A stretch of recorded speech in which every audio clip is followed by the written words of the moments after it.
How's it going, everybody? It's me, Shane. I'm back with another Dragon Ball Daima episode review. It's episode 3, entitled Daima. Before I go any further, please hit that like button, subscribe, and hit the notification bell to be notified of more reviews like this one. And if you want to support me even further, my Patreon link is in the description below. So, I mentioned before, Daima, which from my ears and me paying attention, seemed like Daima meant either Supreme Demon King or Demon Realm. We hear them say it several times. They're at the Daima, which is the Demon Realm. Remember, is actually 3 different levels, 3 different worlds here. The giant fish thing has a name. We find out that it's called Warp Sama, which it's kind of on the nose. It's kind of like calling Car Sama, but you know, it is what it is, right? Let me see. You have to have a pen, right? I mentioned that before. Well, apparently, according to Supreme Kai, he didn't need a pen before traveling through, but apparently he did have to travel through the giant warp fish. We do get some funny parts where Goku is like saying, "Oh, you're a giant goldfish." I'm not a giant goldfish, but you're obviously a giant goldfish, pissing him off. We get another part where Goku goes, "Okay, so you're not a goldfish, you're a pop-eyed goldfish." And he's like, "It's still a goldfish, right?" Apparently there's now in quotes, there's a warp sama nearby, near this planet called Beta P of the Raka system. Are there several of these guys? Like, is warp samas like across the different universes? Remember, this is universe 7, and when Kai asks if there's one nearby, so that means there's multiple. Was the one that we saw in the first episode that allowed our bad guys to go through, is he also Warp Sama? I did write down the pin number that they used. I don't even know if that actually matters. It was 8821. Anybody know what 8821? Tell me if that has any significance. Just seems like a random number to me. Apparently, to get back in, you need to be from the Demon Realm. So, Supreme Kai made Goku's ears get long, which seemed like it hurt him a little bit because he's like, ow, but gave him longer ears, right? Supreme Kai can also not teleport, but communicate across the vastness of space. Telling Kibito where the planet was they were, but unable to tell him the pin number that he needed to get through.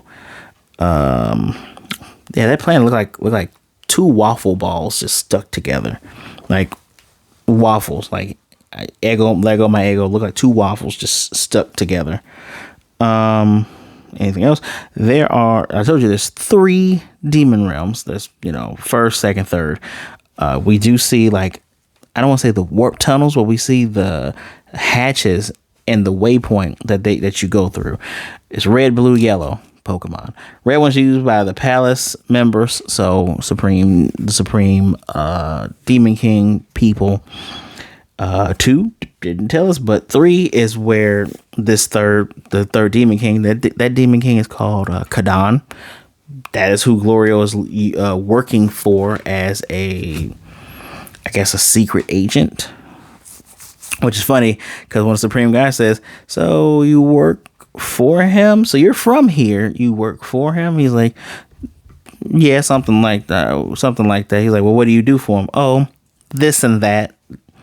So either he actually does work for him, or he actually is just saying he works for him. Because remember, we did see Glorio we saw him hidden inside that chamber room with Goma, Dr. A. Dr. A constantly surprising and scaring both Degetsu and Goma. I didn't mention that, but yeah, we did see him in there. So maybe something else is going on. But when he mentioned the Demon King name of the third world of the Demon Realm, Supreme Kai didn't seem to go, "You're full of BS." So maybe he's not full of BS, but who knows? We'll find out sooner, hopefully, rather than later. That third realm has floating lands. It does have some waterfalls and some weird plants, a purpley sky, because Goku said, well, I expect it to be, it'd be a little bit more creepy based on what you were telling me. But the air, there's a gas there made by these onion bulb looking volcanoes. And the gas there makes everything slow, because Goku's like, moving really slow, makes the air heavy. And the more gas there is, the heavier the air gets. You even get a moment where there's bandits trying to attack them. The arrows fall super slow. Goku's able to dodge them easily. Our buddy Glorio, he keeps that thing on him. He has a cool looking blaster, which looks like, kind of looks like look at a cross between Vash, the Stampede's gun from the original Trigun, and Noel Vermilion from Blaze Blue. Shout out to you if you know what Blaze Blue is. Apparently, Supreme Kai has never been to the third demon world, and his people are apparently called Glens. That's where, Glorio's talking to him. It's like, yeah, you're a Glen, if I remember correctly, right? You're from the second world. The second world I guess that's a middle class, because he says, yeah, your sophisticated lot wouldn't need to ever come down here, right? You kind of get a little awkward interaction, even when he's talking to the Supreme Kai in his ship, his plane. I'm sorry, in his plane, he kind of looking like, kind of gives him a double look. I don't know what's going to come into play with that, but that was quite interesting. Also, planes from the demon world run on magical energy, so that's why they're much faster. Because they did get there. Sun Daima Kai, that's what they say. We also see a nice two-tailed dragon. So we see something there. We also saw a cat rat thing. Where Glorio has to warn Goku not follow it, because there's the Sea of Darkness. And once he gets in there, he's going to instantly perish. We also see a Deborah statue. And all this makes me think, is the third demon realm Sandland? Is that essentially what this is? Because it seems like a rough and tumble place. I gotta make it my business to watch Sandland before the year is over. I need to understand if some things are crossing over here, and I hope they are, because that would be really cool. And it'll be a nice reward for people that actually watch Sandland when it first come out, and then they're watching this. Yeah. Oh, and so remember I told you going to the outside world. I told you the second episode, going to the outside world was prohibited, right? Well, there's a giant demon world tunnel that connects all three worlds. You used to be able to travel all through there, but apparently someone put up a light shield, and now you got to get permission to be able to travel through any of these. I want to know why, and I hope they actually get to that, because this is this feels like, and I can't remember the article fully when Toriyama was talking about this, but I believe they wanted to make something like this, and they brought it to him for some designs and for some ideas, and he added more to it. I like that we're finally getting more lore on this demon realm, right? Even in Xenoverse is essentially like I don't want to say the best of Dragon Ball Z, but it is what you think when you think Dragon Ball Z, right? Here's a problem. Here is some lore about where you are, who these people are, but now we got to get to fighting. We got to stop some schemes. Oh no, that's what you were really doing, but we still got to fight you in order to solve this issue. It is more fleshed out here about what is going on, where these demon folks from. Even someone like, because I remember Tora. I said Tora. Was it Mira? Actually, that's an android she made. There is Demigra. It makes you go, okay, so maybe Demigra also came from him. I think Demigra came from like a space in between with the whole time comp thing. Don't quote me on that, but I think that's where he came from. It's been a while since I actually played Xenoverse. And it's been a while since I watched anything Dragon Ball superheroes related. Playing the card game kept me up on some of the lore too, although I knew most of it when I was sitting down there playing. I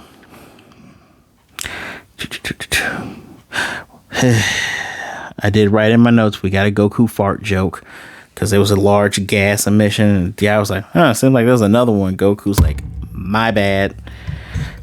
All right, All right, fart joke. So because it was nighttime when Glorio picked them up, he's like, you guys might be tired. I'm gonna take you to the only village that's close enough to us. They're gonna go, they're gonna rest. We see that Glorio is a badass because once they get there, the innkeeper's like 30,000 whatever money. And he's like, what? Because Goku and the Kai are gonna bunk together. He's gonna bunk by himself. And dude's like, I'm the only one here. What are you gonna do? Flashes the piece and picks him up. He's like, all right, 5,000. Cool. But once they get there, everyone's paying attention to Goku because whatever thing the Kai did to make his ears go pointy, his ears already gone down. His ears has already gone down, and folks are watching him. Place doesn't have food, so they go to a bar. Goku gets burgers. When asked, what are these hamburgers made out of? Burgers. They say hamburgers, but burgers. What are these burgers made out of? You don't want to know. Goku doesn't care because he's eating. He's eating 5 of these things. Technically, he's going to eat 6. It's very, I don't want to say standard bar fight, but it is a nice bar scene that sets the tone for how strong our protagonists are, right? Because Glorio's telling all these guys they're trying to mess with Goku because he had round ears. He's telling them back off because he's trying to drink. Supreme Kai's trying to drink. Backhands a couple of them, beats up a few. Goku's fighting while eating. It was very reminiscent of OG Dragon Ball, which, takes its roots, and it was essentially a parody of not just Sentai, but Kung Fu movies. You got Goku fighting with plates, guys punching it, he's blocking it, he's beating them up, he's eating. He's like, all right, I'm able to get used to how the air is here, because he did ask to go for a walk a little bit so he can breathe in the air, see how it is. That's Dragon Ball Z Goku right there. That's a little bit smart. He may have made a fart joke, but that's Dragon Ball Z Goku right there. That fight was nice. That was good. That was cool. You even get the funny guy with the oversized axe. Can't pick it up out the ground because like an idiot, he threw it in the ground. And of course, at the end of all this, by the way, noticing from the outro and from here when Goku bunked with the Supreme Kai, he sleeps with his feet all over people. Like his foot is damn near in the Kai's face, and when him and Vegeta are asleep, their feet are in each other's faces. Like, why do y'all? So I guess the Saiyans also sleep like monkeys too. Do you sleep like that with Chi Chi? Is your foot all in Chi Chi's face? I bet she would like uppercut you into the roof. I digress. They go out to go get back in Glorio's plane so they can get to the Demon King of the Third Realm. And it's gone. There's an axe in there. We saw the bad guys later that night talking about, we're going to get you. Next episode is called Chatty. So I guess they're going to go back and get the plane. I guess to lead a little bit of credence to what Glorio was saying, he only had a passcode to get into the Third Realm because the Supreme Kai says, well, the Third Realm is the farthest away. Why not 2? I only got permission to go into 3, buddy. So that makes a lot of sense. Unless, it's to cover him because you don't want Goma to know that you're on your way. He could have emissaries in that second demon realm. Who knows? Besides, it's the show. We gotta be able to see what all 3 of these look like. I don't think I forgot anything. So I'm gonna be completely honest with you. I really enjoyed this. Like, so far, best episode. I don't be mad at me, y'all, but this is a 5 out of 5 for me. I had my trepidations in the first episode. The second episode, I was getting a little bit more into it. I was liking the flow. This essentially, it's not GT. It's not GT at all. It's old school Dragon Ball.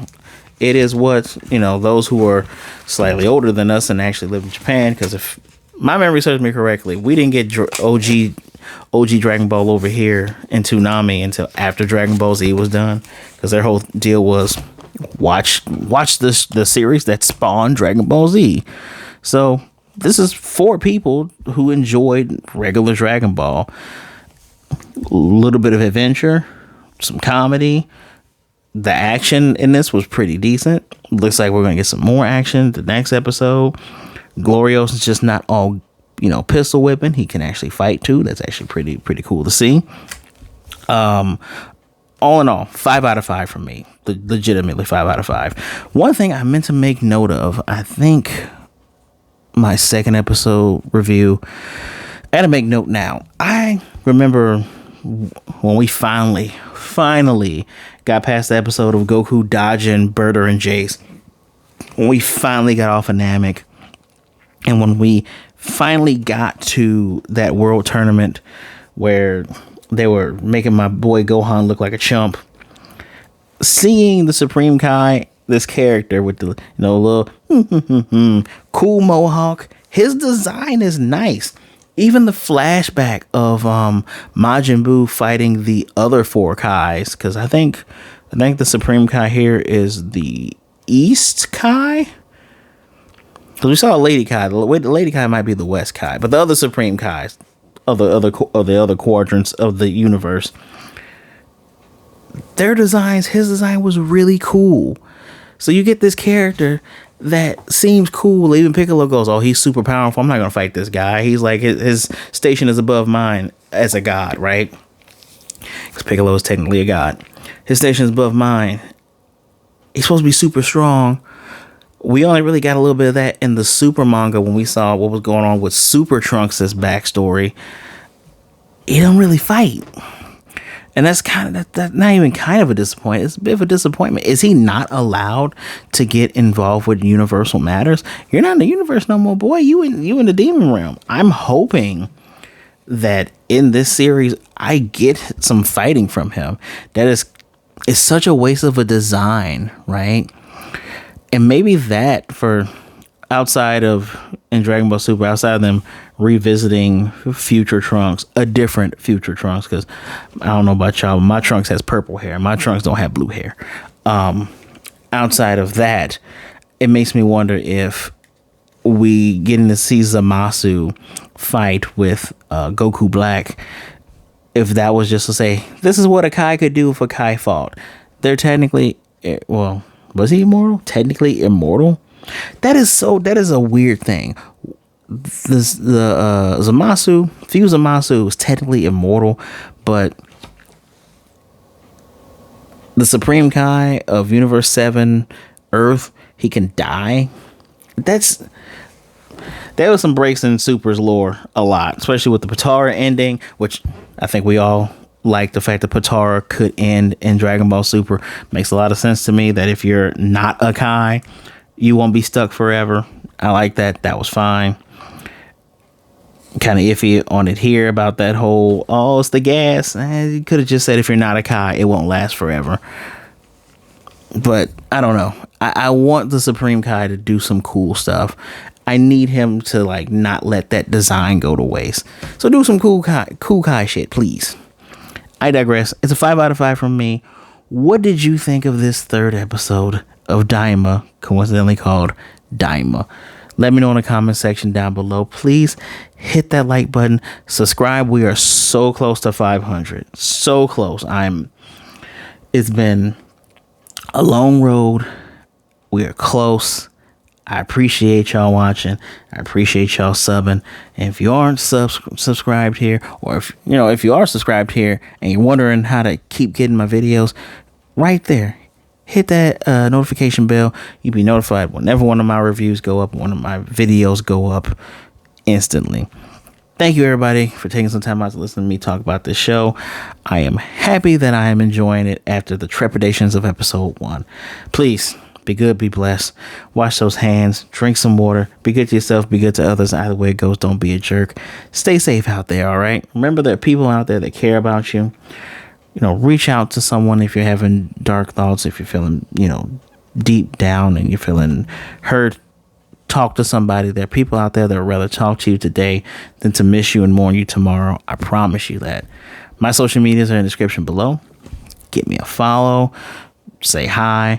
My Patreon link's down there as well. Anything you choose to give, I would appreciate it. I plan on, we're going to do it big. We're going to do it big and we're going to do it up. So until next time, y'all, my first wish is that I'll see you next time.